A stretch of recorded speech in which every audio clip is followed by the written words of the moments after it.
ODM tuko tayari. Boga G, Boga Power. Boga Power. Tuko pamoja. Kwanza kabisa ODM ndio chama ambacho kimenilea kisiasa.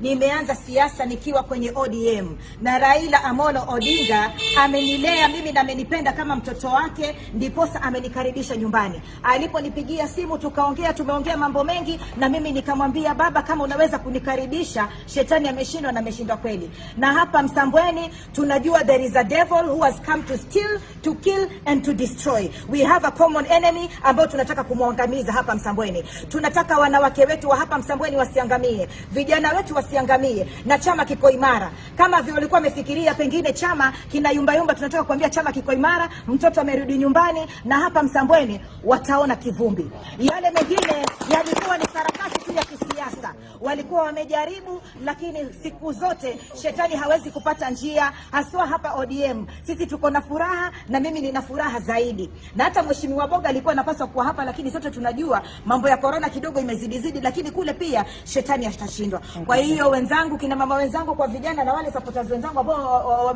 wamekubaliana na haya maneno, nasema asante sana. Tuko nyumbani sasa na tunataka kuendeleza kazi. Na nataka kuambia Raila Amolo Odinga, baada ya rege kuendelea, tunataka sasa tusakate rumba. Tunamuingiza Boga bungeni na tunaendelea na kazi. Na vijana na zile sera za Shaleti zitaendelea. Tunaelewana? Kwa hivyo mimi nitakuwa bado naendelea kufanya ile oversight role. Wale watu wetu wa kukuja hapa Msambweni, msijisi upweke. Nimekuja hapa kwa sababu naona kiti ni ya chungwa, kwa sababu Rais Muigai Kenyatta mwenyewe alisema hii kiti baki ya ODM. Kwa hivyo lazima tuungane na wale washindi, tuhakikishe kuwa zile sera zangu kama za Shaleti pia kule zitaweza kutimia. Kwa hiyo asanteni sana, na mimi nina furaha kisicho na kifanya. Pengine ni swali, wengine watasema Shaleti pengine mheshimiwa Shaleti ni...